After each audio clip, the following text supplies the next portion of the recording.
All right, so here is ACT test number 2, problem number 58. The first thing to recognize about this problem is that it is a monstrous beast of a problem, and it is important just to say, I see you. I respect you, problem. You may make me want to hate myself and just hate all of humanity forever, but I respect that in you. Okay, so the first thing to do, I guess the second thing to do is just to, recognize what you're being asked to solve for, go through our usual 4 steps, and they want you to find the length of this sort of thing. This makes me freak out. You had asked whether this was a trig problem or whether it's just a really hard geometry problem. I'd say it's at the overlap of both of those things, where it's not like hard trig. Sometimes people will say, oh, what you should do with trig problems is write out SOHCAHTOA. I think that's good. I think that does not go far enough. What I actually do for all of this, I write down let's take a little space here, ka, toa, like that, just because that literally makes it so makes it harder to make a mistake on this sort of problem. Okay, so I'm just looking at this, and this is just me sort of spitballing all of this, right? I look at this and I think, okay, I don't know what this angle is. I'm just going to call it X just because it makes me feel like I'm doing something in this world. And wait a second, if I call that X, then I can use one of these 3. Well, let's see. I know what this is. That's the opposite side to all of this, if I call that thing X. And I happen to know what the hypotenuse is, because that's this side. So that means I don't need cosine, because I don't have the adjacent. I don't need the tangent, because I don't have the adjacent.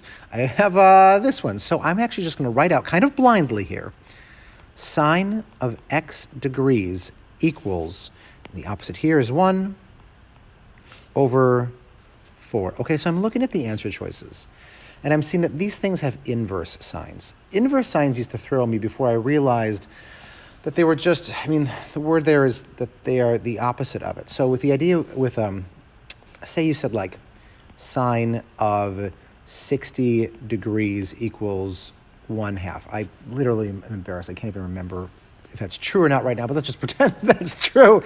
Then what you could do is just rewrite that backwards. You could say inverse sine -1 of 1/2 equals 60. That's all that an inverse sine is for that sort of thing. And now forgive me if I got this simple math fact wrong. I never was able to memorize my trigonometric tables. Okay, so I'm going to rewrite this now as sine -1, inverse sine, of 1/4 equals x degrees. I have no idea whether that's actually going to help me or not, because remember, I invented x degrees on here. That was not a given thing.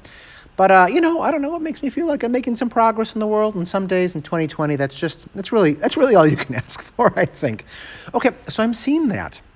And then I'm also seeing that there's a pi in here, and there's a 45. The 45, actually, that doesn't make any sense to me. But the pi makes sense to me because, there are 2 ways of thinking about, what I was about to say is true, but let me go for a more important truth.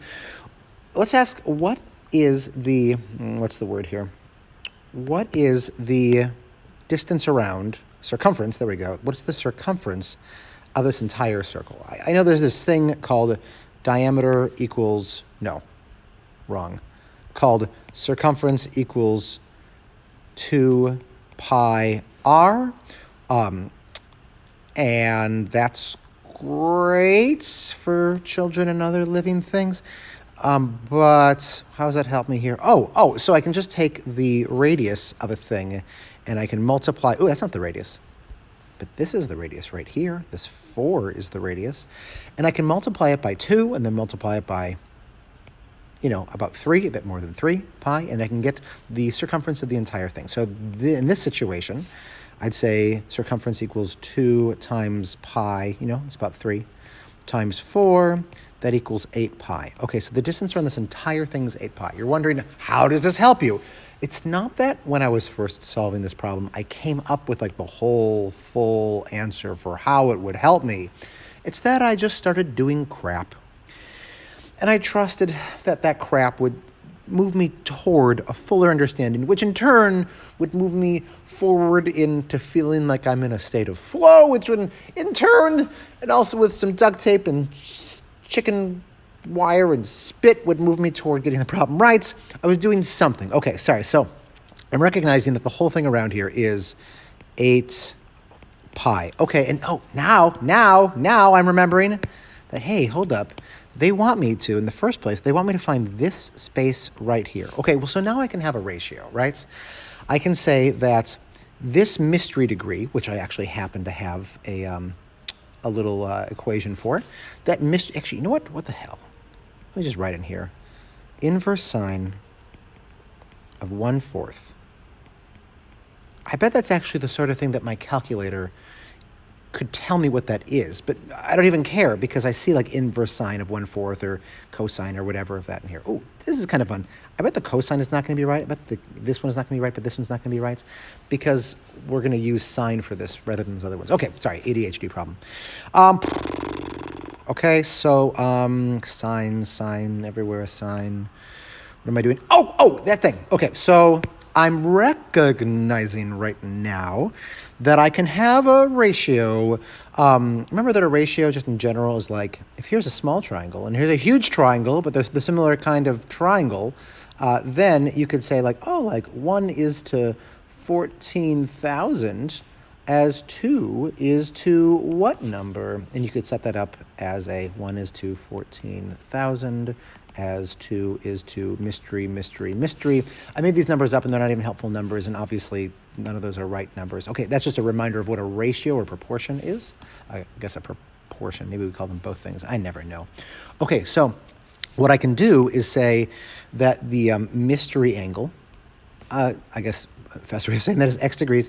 X degrees has the same relationship to going all the way around, 360 degrees, as this like mystery turn here, mystery arc, or I guess we could literally just call it arc of, was it AC?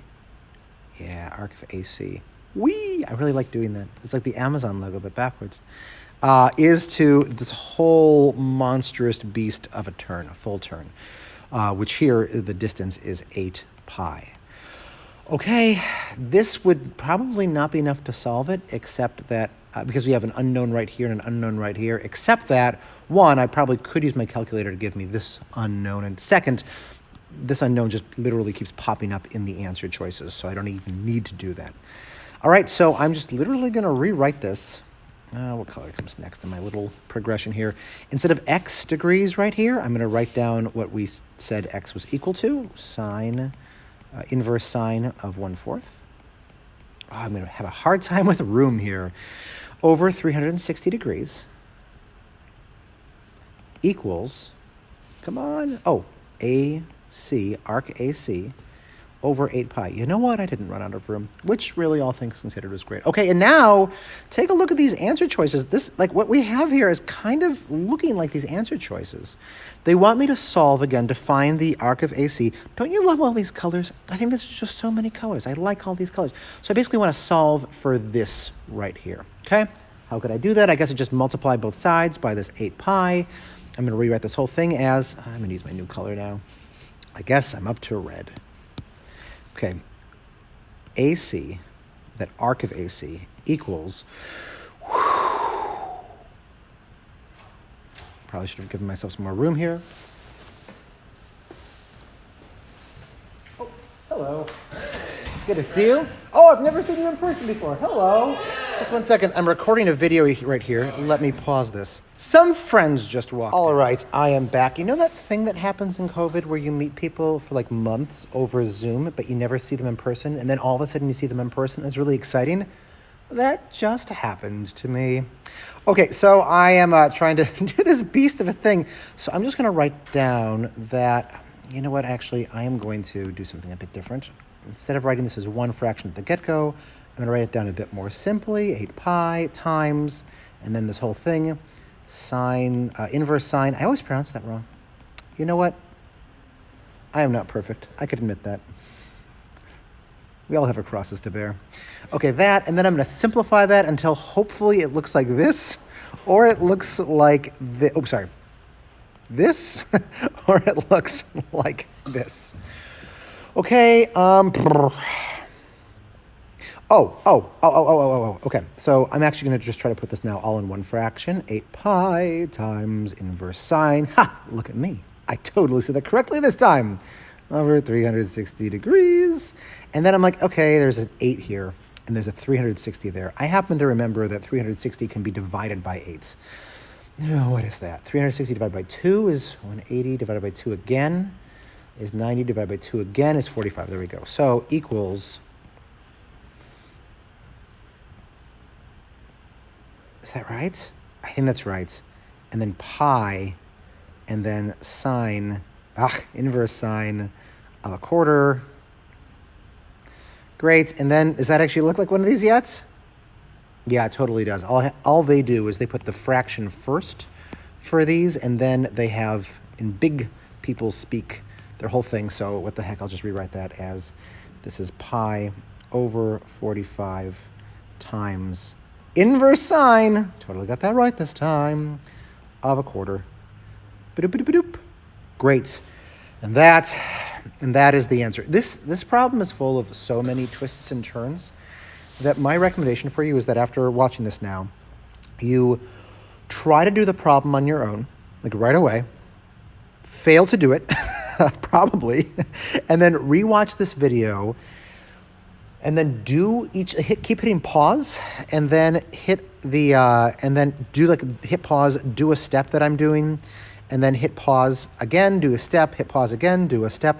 Do that along with me, and then immediately afterwards, turn the video off and try to do the whole problem on your own. You'll probably still fail again at that because my God. But if you do that a few times, if you do that a handful of times, like, you can get this. And then if you resolve the problem every day, you can get it glued into your head. And this problem is such great practice for all sorts of problems that look kind of like this, but are not as complicated as this. This is like 4 or 5 problems worth of like great skill building all in one. Good luck.